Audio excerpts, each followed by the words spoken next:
Le campus McDonald de l'Université McGill. Le campus abrite des salles de classe, des laboratoires de recherche et des installations agricoles. En été, ces bâtiments ont besoin de climatisation, d'eau chaude et de ventilation pour fonctionner. En hiver, la demande de chauffage est considérable. À ses origines, le campus fut conçu avec une centrale thermique située au centre de celui-ci. La centrale produisait de la vapeur destinée au chauffage et à l'humidification des bâtiments, à l'eau chaude domestique et la stérilisation dans les laboratoires de recherche. La vapeur était acheminée aux différents bâtiments via un réseau de tunnels. Lorsque McGill transféra une grande partie du campus au cégep John Abbott en 1971, la centrale s'est retrouvée excentrée par rapport au pavillon qu'elle fournissait en vapeur. Avec le temps, les tunnels et infrastructures se sont détériorés. D'importantes quantités de chaleur étaient perdues dans les tunnels de distribution.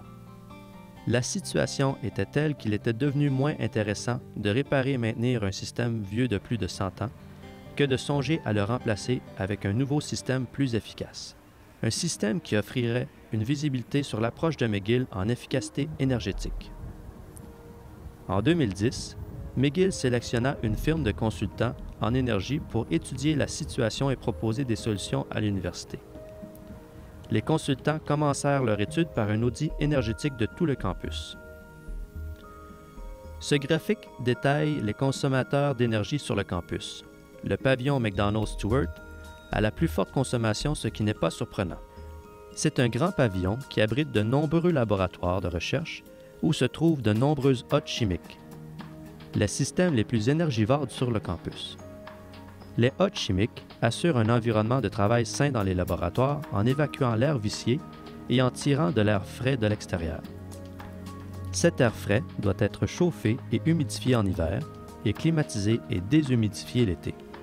Ce processus est très énergivore. De fait, une hotte chimique qui serait continuellement en fonction peut consommer autant d'énergie que 4 foyers québécois typiques. On peut aussi voir sur le graphique le deuxième consommateur d'énergie en importance, les pertes de combustion et la chaleur sur le réseau de distribution de vapeur. La firme d'ingénieurs étudia 42 mesures d'efficacité énergétique. Après un processus de sélection rigoureux, il ne resta plus qu'un ensemble de solutions. De cet ensemble, 3 propositions se démarquèrent. La première proposition reposait sur le gaz naturel comme principale source d'énergie.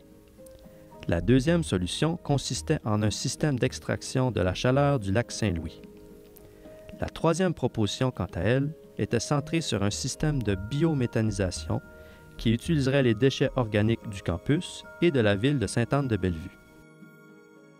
Les 3 propositions comprenaient la conversion du chauffage à la vapeur vers du chauffage à l'eau chaude basse température afin de pouvoir plus facilement récupérer la chaleur des hottes chimiques et des chambres de croissance.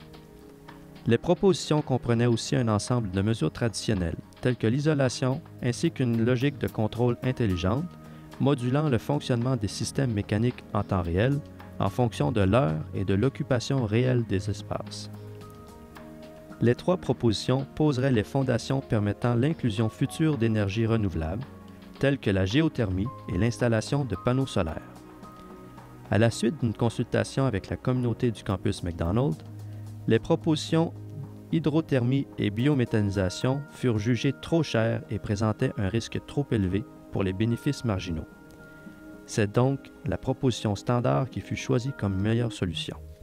Le projet est alors entré en phase de construction et planification des travaux. Un site plus proche des utilisateurs d'énergie a été sélectionné pour la nouvelle centrale thermique et au printemps 2015, la construction a débuté. Parallèlement, des rénovations majeures ont eu lieu dans plusieurs bâtiments sur le campus. Des échangeurs de chaleur ont été installés pour récupérer la chaleur normalement évacuée par les hottes chimiques, les évacuations d'air de ventilation et les chambres de croissance. Des dispositifs d'entraînement à fréquence variable ont été ajoutés aux ventilateurs et les boîtes de mélange de ventilation du pavillon McDonald Stewart ont été remplacées afin de pouvoir faire varier le taux de ventilation dans le bâtiment en fonction de l'occupation réelle des locaux. De nouvelles chaudières ont été installées pour le chauffage des bâtiments. Et les systèmes d'automatisation des bâtiments ont été modernisés pour améliorer le confort des utilisateurs. À l'automne 2015, 8 mois après le début des travaux, le chantier touchait à sa fin.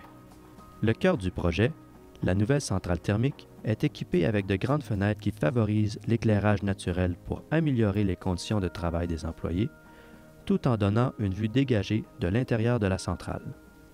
Les systèmes sont devenus opérationnels en janvier 2016, suivi d'une mise en service, la phase d'assurance qualité pour confirmer que tous les systèmes atteignent les niveaux de performance tels que conçus.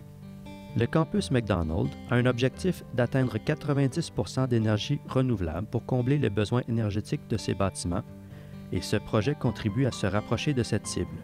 Lorsque d'autres sources d'énergie renouvelable seront déployées sur le campus, ils pourront être branchés au nouveau réseau.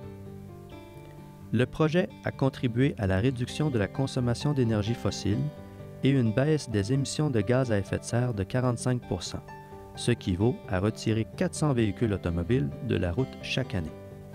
Financièrement, ce projet a aussi des répercussions positives puisque les économies engendrées sont évaluées à près d'1 demi-million de dollars par année, ce qui permettra à l'université de repayer l'investissement initial d'environ 6 millions à l'horizon de 2030. McGill est fier de contribuer à la sensibilisation environnementale et de promouvoir le développement durable à travers diverses initiatives sur le campus.